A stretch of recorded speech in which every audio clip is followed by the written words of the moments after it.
महोदय जी, आपने मुझे 0 आवर में बोलने का अवसर दिया। माननीय उपाध्यक्ष जी, भारतीय जनता पार्टी की सरकार में हरियाणा निरंतर प्रगति के पथ पर है। अगर मैं इन 11 वर्षों की बात करूं तो चाहे प्रति व्यक्ति आय की बात हो, चाहे प्रति व्यक्ति निवेश की बात हो, चाहे बड़ी बड़ी इंडस्ट्री, बड़े बड़े उद्योग स्थापित करने की बात हो, चाहे अंतिम पंक्ति में बैठे हुए व्यक्ति की सुध लेने की बात हो, भारतीय जनता पार्टी हरियाणा एक हरियाणवी एक के मूल मंत्र के साथ सबके साथ सबको साथ लेकर के आगे चलने का कार्य कर रही है। माननीय अध्यक्ष जी, हमारी पार्टी बिना किसी अक्षेत्रवाद के, बिना किसी भाई भतीजावाद के, बिना किसी जातिवाद के, बिना किसी गोत्रवाद के, बिना किसी व्यक्तिवाद के, सबका साथ, सबका विकास, सबका प्रयास और सबके विश्वास के संकल्प के साथ। चाबी, दुकान की चाबी, पापा बाइक की, और घर की का जरूर जिक्र करना चाहूंगा कि जो 30 साल से मेरे विधानसभा क्षेत्र में जो कभी कार्य नहीं हुए थे, भारतीय जनता पार्टी ने असंभव को संभव करने का कार्य किया है। अगर मैं बात करूं कि दुनिया के सबसे बड़े प्लांट मारुति को अगर लगाने का कोई कार्य कहां पर हुआ है, खरखोदा में। और माननीय अध्यक्ष जी, पूरे भारत का, हरियाणा का नहीं, पूरे भारत का सैटेलाइट सिटी शहर, आधुनिक शहर खरखोदा में बसाने की घोषणा माननीय मुख्यमंत्री जी ने की है। उसके लिए भी मैं माननीय मुख्यमंत्री जी का धन्यवाद करूंगा। और चाहे मालिकाना हक देने की बात है, जो 500 गज के जिनके प्लॉट हैं, माननीय मुख्यमंत्री जी ने 500 गज के प्लॉटों का मालिकाना हक देने का काम मेरे विधानसभा क्षेत्र में किया है। और चाहे हमारे खरखोदा में जो कन्या कॉलेज था उसको सरकारी मान्यता देने का जो काम किया हमारी सरकार ने किया है। हमारे खरखोदा में 30 साल से पुराना रोड सड़क था जिसको कभी बनाया नहीं गया, लेकिन भारतीय जनता पार्टी की सरकार ने 1 साल में उस रोड को, दिल्ली से खरखोदा से जो दिल्ली रोड है, सड़क है, उसको बनाने का कार्य किया। चाहे आरसीसी की सड़कें बनाने की बात हो, माननीय अध्यक्ष जी, हमारा जो खरखोदा, हमारा जो सोनीपत है, वो खेल और खिलाड़ियों की वजह से जाना जाता है। मेरे खरखोदा शहर में 3 सरकारी स्कूल हैं। माननीय शिक्षा मंत्री जी से भी मेरा आग्रह है कि वहां पर एमसी लैंड काफी पड़ी है, तो वहां पर कोई एक ऐसा एक खेल ग्राउंड उन बच्चों को उपलब्ध करवाया जाए ताकि वो भी आगे बढ़ सकें। एमसी लैंड काफी पड़ी है खरखोदा में, अगर कोई खेल मैदान बच्चों को मिलेगा तो तीनों स्कूलों का एक ज्वाइंट वहां पर खेल मैदान हो सकता है। और एक मेरे विधानसभा क्षेत्र का सबसे बड़ा गांव है फरमाना गांव, वो मेरा पैतृक गांव भी है माननीय उपाध्यक्ष जी। तो वहां पे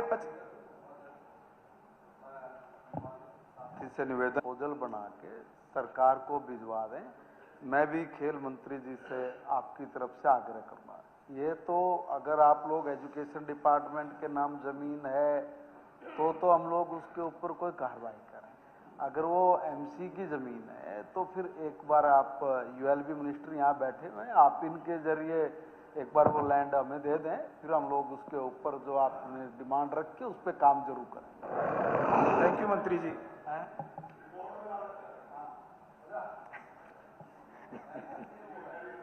जी चलिए, तो माननीय उपाध्यक्ष जी, फरमाना गांव मेरे क्षेत्र का सबसे बड़ा गांव है और वहां 50 साल से सबयार्ड के रूप में मंडी चल रही है।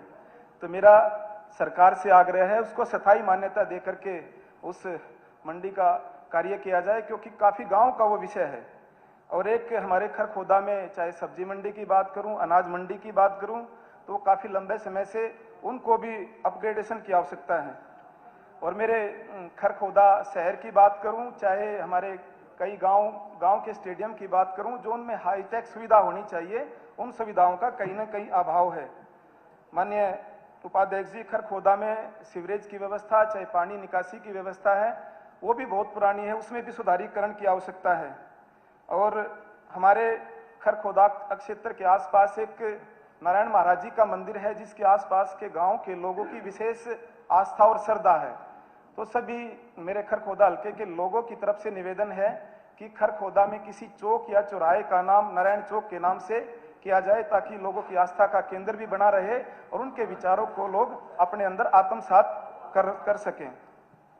माननीय उपाध्यक्ष जी, हमारे खरखोदा में रोहतक रोड NH 34 334 तक सरकार ने मुआवजा दिया जा चुका सरकार के द्वारा, और इसका बाईपास बनना है और इसका बाईपास हमारे पीडब्ल्यूडी विभाग के द्वारा बनना है, तो उसको भी जल्द से जल्द बनाने का कार्य करें।